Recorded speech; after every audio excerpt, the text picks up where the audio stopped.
Menurut Undang-Undang Nomor 13 Tahun 1998 tentang lanjut usia, yang dimaksud dengan lanjut usia adalah penduduk yang telah mencapai usia 60 tahun ke atas.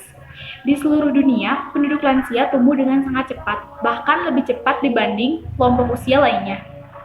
Saat ini di seluruh dunia diperkirakan ada 500 juta penduduk dengan usia rata-rata 60 tahun dan diperkirakan pada tahun 2025 akan mencapai 1,2 miliar.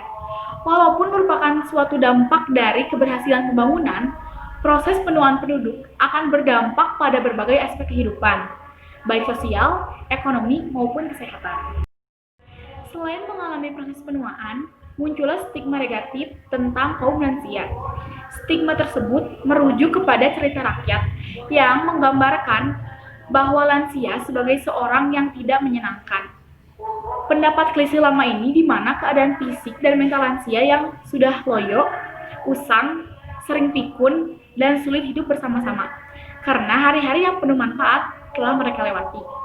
Sehingga orang lanjut usia tidak lagi dapat berperan aktif dan melakukan produktivitas yang tinggi dalam suatu lembaga tertentu dikarenakan kemampuan fisik dan mentalnya sudah lemah. Nah, diskriminasi masih sering terjadi kepada kaum lansia karena mereka dianggap sudah tidak berguna lagi bagi masyarakat, bahkan dianggap menjadi beban. Dan hak politiknya pun dirampas. Padahal seharusnya mereka memiliki hak yang sama sebagaimana diamanatkan oleh Undang-Undang Nomor 13 Tahun 1998 tentang kesejahteraan lanjut usia, di mana penduduk lanjut usia dapat berperan dalam kegiatan pembangunan nasional.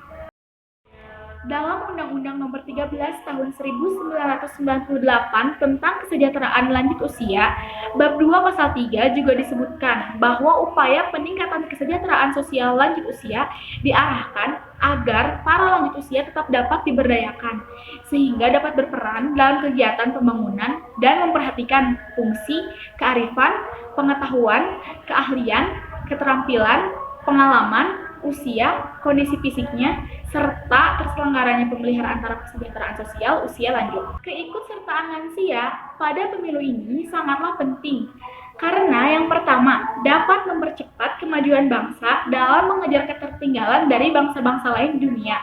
Yang kedua, memberikan hak-hak lansia dalam mewarnai perumusan peraturan perundang-undangan, penganggaran, dan pengawasan yang akan lebih berpihak pada kepentingan kesejahteraan masyarakat pada umumnya. Yang ketiga, membangun struktur politik yang akomodatif, proses politik yang partisipatif dan inklusif.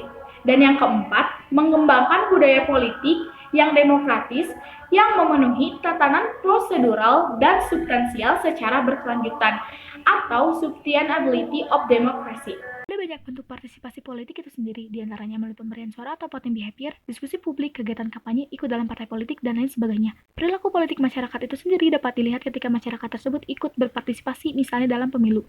Rakyat membuat kontrak sosial dengan para pemimpin melalui pemilu. Pada saat pemilu, rakyat memilih figur yang dapat dipercaya untuk mengisi jabatan legislatif maupun eksekutif.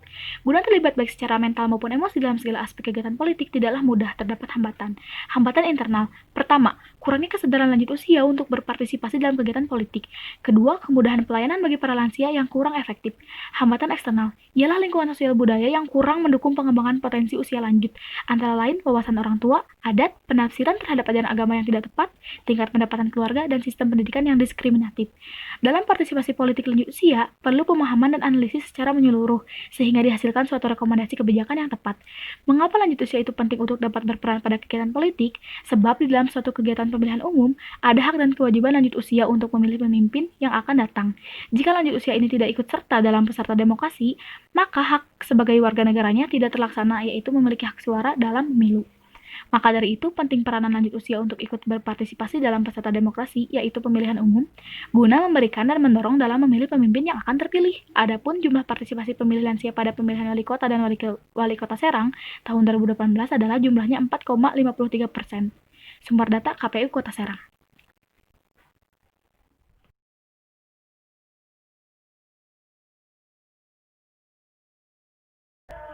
Nah, perlu adanya sosialisasi nih untuk meningkatkan partisipasi ini. Adapun bentuk sosialisasi ialah 1. Sosialisasi partisipatif. Model sosialisasi ini secara sadar telah melibatkan orang lain dengan sukarela. Model ini dikembangkan oleh seseorang yang berkeinginan untuk melakukan suatu bentuk komunikasi serta hubungan dengan orang lain tanpa adanya paksaan. 2. Sosialisasi represif. Sosialisasi ini berjalan dengan satu arah, dari seseorang kepada orang yang lainnya. Hubungan seperti ini bisa dilihat di dalam suatu pola atau hubungan struktural yang ada di dalam suatu organisasi.